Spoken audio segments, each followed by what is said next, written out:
우리가 오늘 읽은 본문은 회당장 야이로의 딸을 고치신 주님의 기적 이야기입니다. 이 이야기는 마태, 마가, 누가, 요한 모든 복음서에 다 기록되어져 있습니다.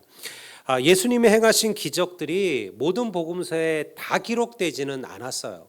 어떤 기적은 마태복음에만 혹은 누가복음에만 이렇게 있는데요.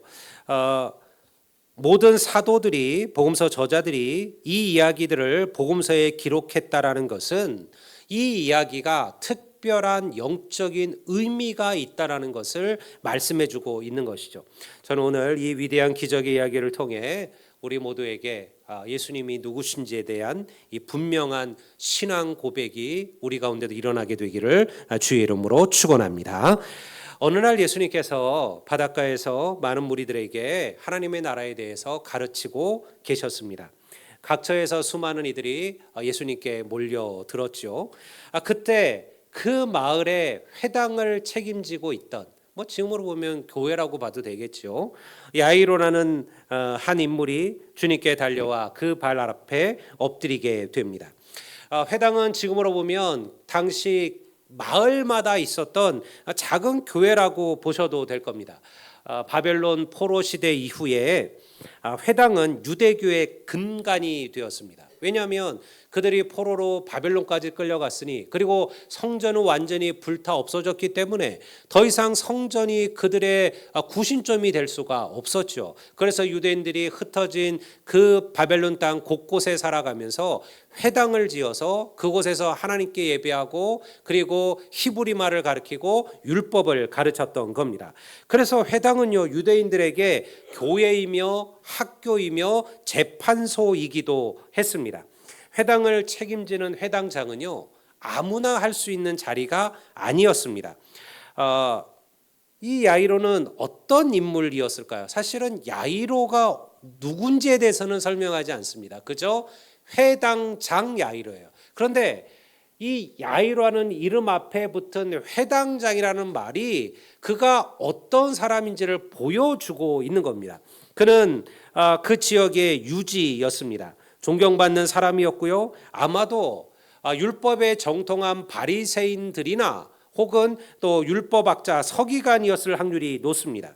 다시 말해 그는 남들에게 인사를 받고 절을 받으면 받을 사람이지 누구 앞에 꿇어 엎드려 절을 할 사람은 아니었다라는 것이죠.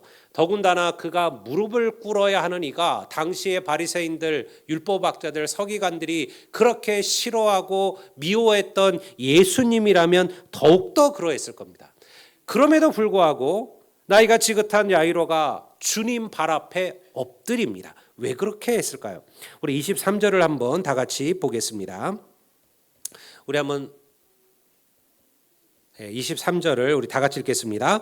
간곡히 구하여 이르되 내 어린 딸이 죽게 되었사오니 오셔서 그 위에 손을 얹으사 그로 구원을 받아 살게 하소서 하거늘. 그에게 누가 있었다고요? 어린 딸이에요. 근데 누가복음을 보면요, 그냥 어린 딸이 아니에요. 외동딸입니다. 그러니까 하나밖에 없는 딸이었어요. 아들이 있는지 없는지는 모르겠지만요, 아마도 학자들은 아마 이 야이로에게는 이 딸 하나밖에 없는, 이 어린 딸, 늦게 얻은 이 딸 하나밖에 없을 것이라 생각을 하죠. 늦게 얻은 하나밖에 없는 외동딸이 질병으로 지금 죽게 된 것입니다. 그만한 주의가 있는 야이로가 가만히 있었을까요? 아마도 여러 가지 방법을 다 찾았겠죠. 의사도 만나고 약도 처방하고 노력했을 겁니다. 그런데 누구도 이 아이를 회복시키지 못했습니다. 병세는 점점 더 악화되었고요. 그리고 더 이상 누구도 손 쓸 수 없는 그런 위치까지, 지경까지 떨어져 버렸습니다. 그때가 되자 비로소 야이로의 눈에 누가 보이기 시작했느냐? 여러분, 주님이 그의 눈앞에 보이기 시작했다라는 거예요. 그 이전까지 주님을 비난하고 주님을 조롱하고 주님을 주님을 사실은 우습게 여기던 그가 이제는 주님 앞에 엎드리게 되었다라는 것이죠. 성도 여러분, 이것이 고난이 우리에게 주는 메시지입니다.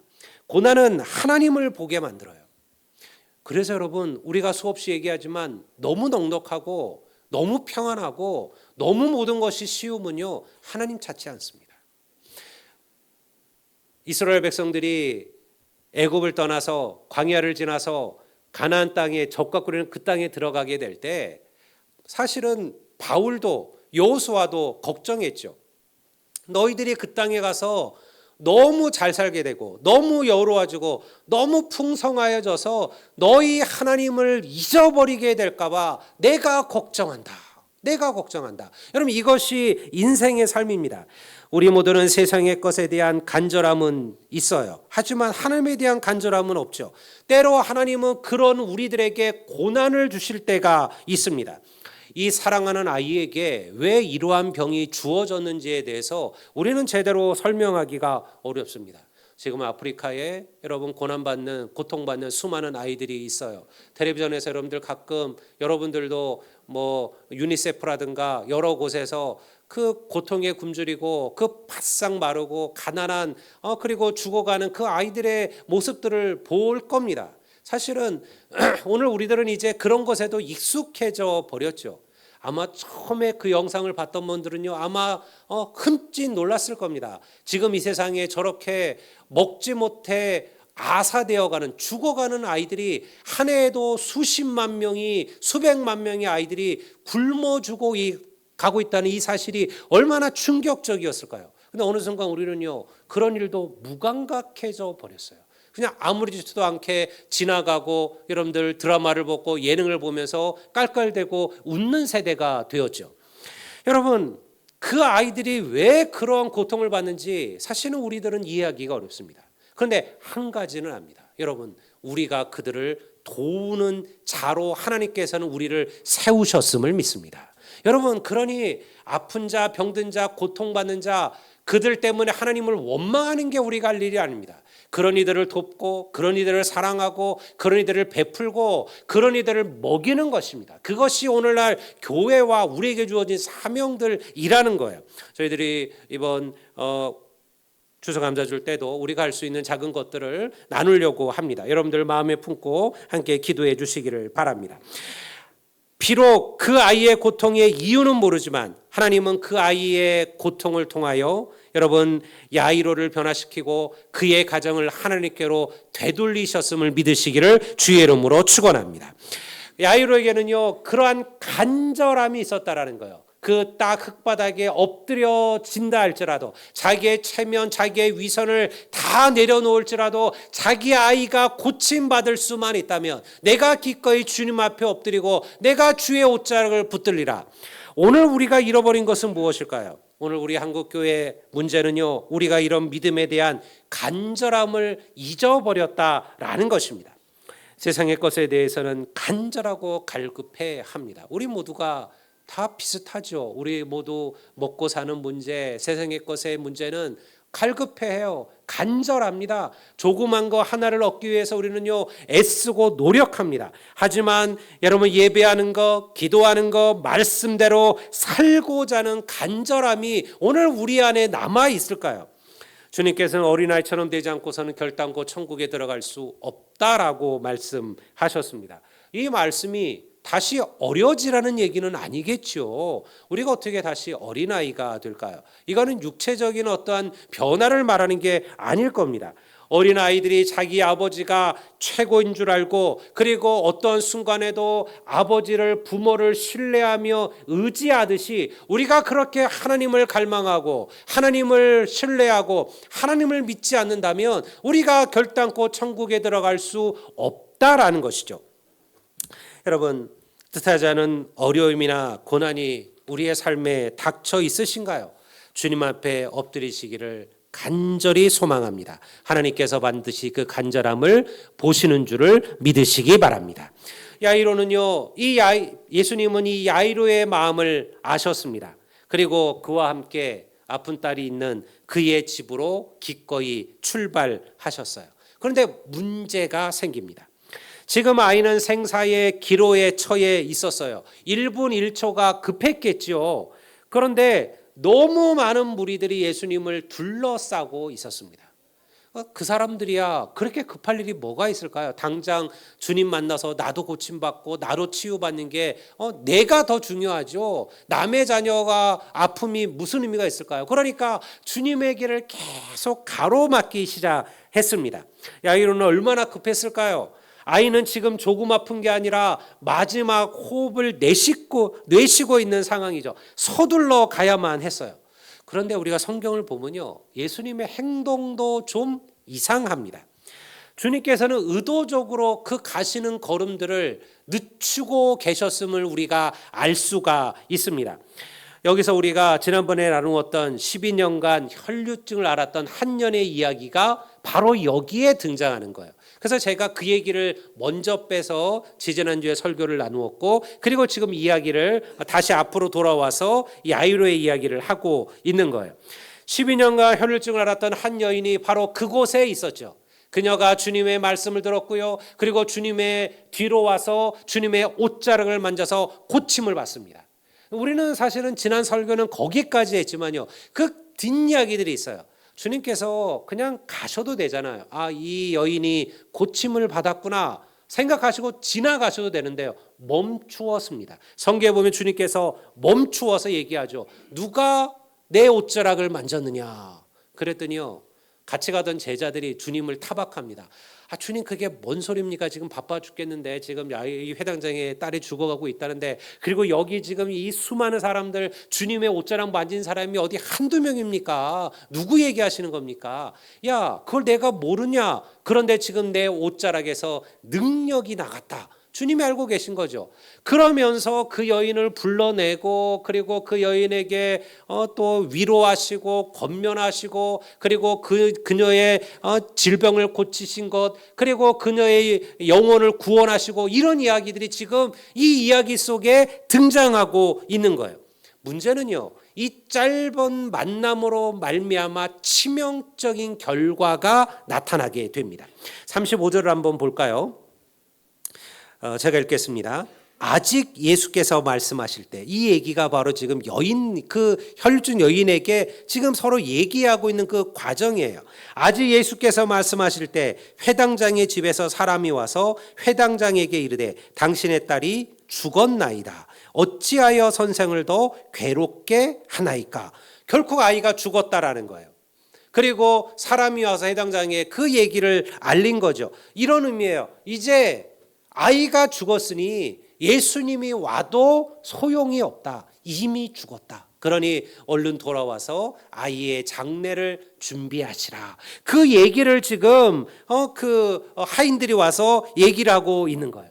이 얘기를 들었을 때 야이로의 마음이 어땠을까요?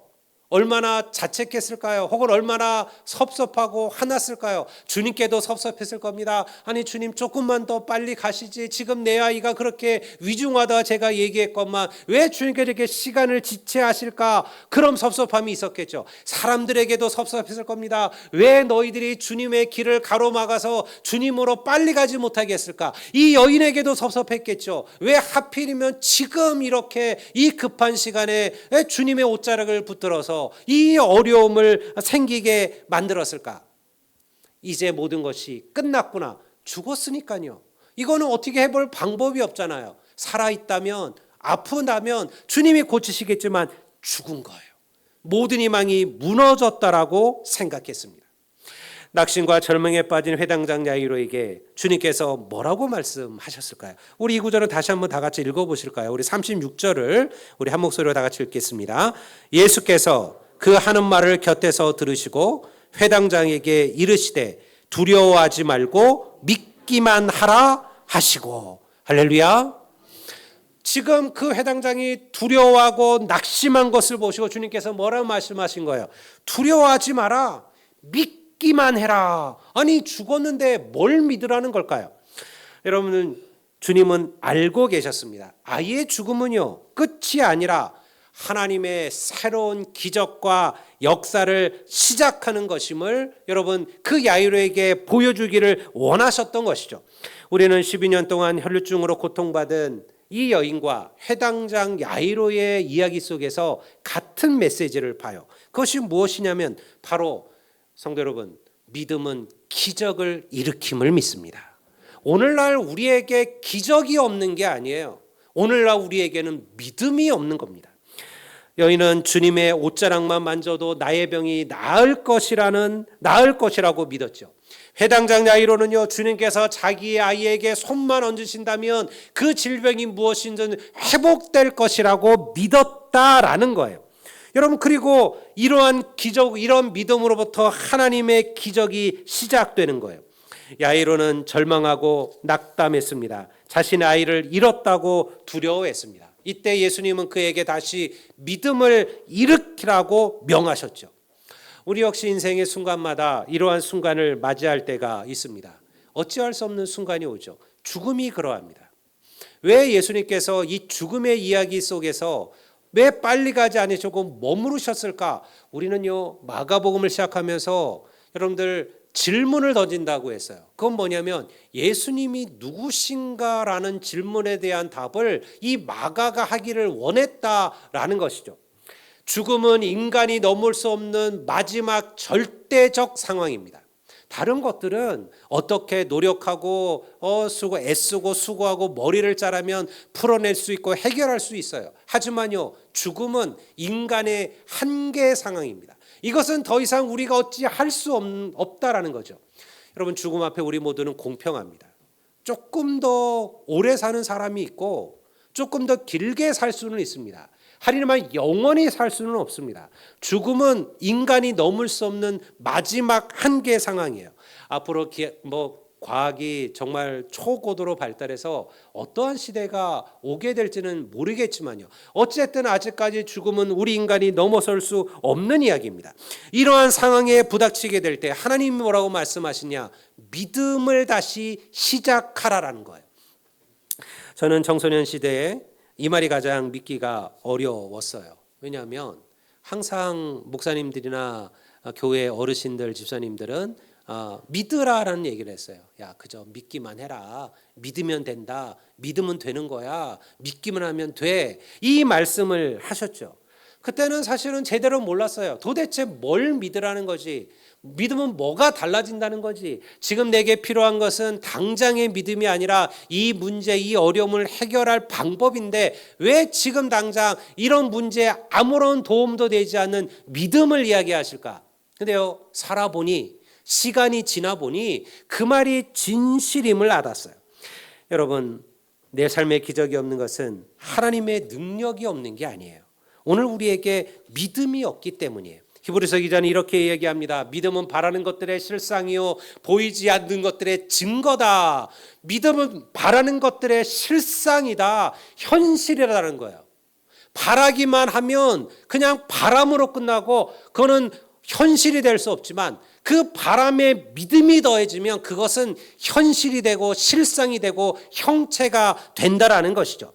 우리는 믿음으로 내 삶에 닥쳐온 모든 고난과 어려움을 이깁니다. 우리는 믿음으로 바라고 갈망하는 것을, 발마는 것들이 내 눈에 펼쳐지는 것을 보게 될 줄로 믿습니다. 예수님은요, 야이로가 이것을 보기를 원하셨어요. 한 아이의 죽음이 오히려 주님이 어떤 분이신지를 보여주는 기적의 시작이라는 거예요. 물론 우리는 이제 이 이야기를 잘 아는 얘기예요. 그렇기 때문에 이 이야기의 위기, 클라이막스, 이런 부분에 쉽게 못 들어가요. 왜냐하면 아이가 죽었지만 우리는 별로 답답해하지 않습니다. 우리는 별로 염려하지도 않습니다. 걱정하지도 않습니다. 왜? 주님이 살리실 거니까. 우리는 그렇게 생각해요. 근데 여러분, 우리는 그렇게 성경을 보시면 안 돼요. 성경을 보실 때는 그 이야기 속, 그 흐름 속으로 들어가셔야만 합니다. 우리도 야이로의 마음이 되셔야 합니다. 이제 내 아이가 죽었습니다. 여러분, 끝입니다. 더 이상 아무런 기적도 나타날 수가 없는 거죠. 그 절망 속에서 우리는 주님을 따라가셔야만 합니다. 마가복음은 몇 가지의 예수님의 기적 이야기를 이어서 연결하고 있습니다. 주님께서 귀신 들린 자를 고치시는 이야기, 그리고 말씀으로 바람과 파도를 잔잔케 하시는 이야기, 그리고 죽은 아이를 살리시는 이야기가 하나로 쭉 연결되고 있어요. 이 이야기들이 의미 없이 기록된 게 아니에요. 여러분, 복음서는 시간 순으로 기록된 성경이 아니에요. 크게 보면 시간순이 맞기는 맞아요. 주님이 어린아이 때부터, 그리고 주님께서 또 공생을 시작하시고 고난받으시고 죽으시고 부활하는 큰 흐름으로 보면 시간순이지만, 그러나 중간중간 나오는 예수님의 메시지, 기적들은요 달라요. 마가복음의 저자들이 필요에 따라 어떨 때는 이 이야기들을 한 곳에 모아두기도 하고, 혹은 저자들은 그것을 분리하기도 하고, 다양한 방법으로 예수님의 메시지를 활용합니다. 그들이 전하고자 하는 명확한 메시지를 전하기 위하여 그런 방법을 활용하는 거죠. 마가는 왜 그랬을까요? 이 세 가지 이야기가 동시에 벌어진 이야기가 아닌데 왜 세 가지 얘기를 함께 연결하고 있을까요? 예수님은 귀신 들린 자를 고침으로써 주님께서 영의 권세를 다스리는 자임을 보이셨습니다. 또한 바람과 파도를 잔잔케 하심으로 주님께서 영의 권세뿐만 아니라 자연 만물도 다스리심을 보이셨죠. 그리고 마지막으로 죽음, 인간이 어찌할 수 없는 죽음 앞에서 그 아이를 살림으로써 예수님께서 인간의 삶과 죽음도 관장하시는 분이라는 것을 보여주신 거예요. 왜 이야기를 쓰고 있을까요? 여러분, 우리가 이 이야기의 다음에 나오는 이야기, 이제 앞으로 또 보겠지만 바로 이 이야기 다음에 등장하는 얘기가 뭐냐면, 그것이 바로 우리가 잘 알고 있는 가이사라 빌립보에서의 베드로의 신앙 고백이에요. 너희는 나를 누구라 하느냐? 너희는 내가 누구라고 생각하느냐? 이 주님의 질문에 베드로가 답하죠. 뭐라고 답합니까? 주는 그리스도시요 살아계신 하나님의 아들이로소이다. 이 신앙의 고백이 그냥 나타난 게 아니라는 거예요. 여러분, 예수님은 우리의 그리스도 구원자시요 그리고 살아계신 하나님의 아들이심을 믿으시기를 바랍니다. 이것이 우리의 믿음의 고백입니다. 이것이 기적을 일으키는 신앙의 고백이에요. 우리로 하여금 하나님의 역사를 경험하는 것은요, 이 신앙의 고백이 있어야만 합니다.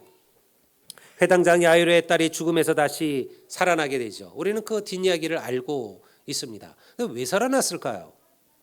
여러분, 회당장 야이로의 어린 딸이 죽음에서 살아난 이유는 그 딸의 믿음입니까? 그 아버지의 믿음입니까? 그 아버지의 믿음이에요. 그 딸이 믿음이 있다고 한들 그 죽음에서 나를 살려다고 말할 수는 없잖아요. 주님께서는 그 딸을 보시는 게 아닙니다. 그리고 어디에도 그 딸이 믿음이 있다 이야기하지도 않습니다. 주님은요, 야이로의 믿음을 보신 거죠. 예수님께서 중풍병자의 병을 고치셨을 때 주님은요, 중풍병자의 믿음을 보신 게 아니라 그를 주님과 같이 짊어지고 온 그의 내 친구의 믿음을 보시고 그를 고치셨다라는 거예요. 여러분, 그들은 주님을 만나기만 하면 자신의 친구의 병이 고침받을 것이다 믿었던 것이죠. 그러니 여러분, 여러분의 자녀가, 여러분의 가족들이 믿음이 없다고 한탄하지 마세요. 여러분의 믿음을 먼저 굳건히 하십시오. 하나님은 우리의 믿음을 보고 우리의 자녀, 우리의 형제 자매, 우리의 친구들, 우리의 사랑하는 이들, 그들을 하나님께로 인도하여 주실 것임을 믿습니다. 여러분, 이것이 오늘 우리가 전도해야 되는 이유입니다. 여러분, 그들만 보면 하나님께서 그들을 인도하실 이유가 뭐가 있을까요? 하나님 없이 살아갑니다. 하나님 없어서 잘 산다고 여기는 이들입니다. 하나님을 때로는 하나님께 대하여 반대하고 하나님을 원망하고 하나님을 조롱하는 이들일 수도 있습니다. 그럼에도 하나님은 왜 그들을 구원하시려고 하실까요? 그 간절하게 하나님에 엎드리는 우리를 기억하시는 거예요. 우리를 사랑하시는 거예요. 우리를 불쌍히 여기시는 거죠. 내 자녀를 위하여, 내 부모 형제를 위하여, 사랑하는 친지를 위하여 하나님 앞에 울며 기도하는 우리를 생각하시고 하나님께서 그들의 마음을 변화시키셔서 하나님께서 그들을 우리 자리로, 하나님의 은혜 자리로 인도하여 주실 것임을 믿습니다. 야이로의 집에 도착했을 때 그 집은요, 죽음과 죽음으로, 비통과 통곡으로 가득 차 있었습니다. 주님께서 그에게 뭐라고 말씀하셨을까요? 우리 39절에 보면 이렇게 얘기합니다. 들어가서 그들에게 이르시되 너희가 어찌하여 떠들며 우느냐? 이 아이가 죽은 것이 아니라 잔다 하시니. 예수님께서 울고 불고 그렇게 통곡하는 사람들을 보면서 너희들이 왜 떠드냐? 왜 슬퍼하느냐? 이 아이가 죽은 것이 아니라 지금 자고 있다. 그랬더니요, 그 얘기를 들은 사람들의 반응은 어떠했을까요? 간단합니다. 우리 40절에 보면요, 이렇게 얘기합니다. 그들이 다 비웃더라. 그들이 다 비웃더라. 그들도 생각하는 거예요. 아니 주님이 얼마나 능력 있는 분인지 모르겠고 주님을 대단한지 모르겠지만 그러나 죽은 자를 어찌할꼬 죽은 사람을 어찌할꼬 그거는 하나님만이 하시는 일인데 당신이 누구건데 죽은 자를 보고 잔다고 말하느냐.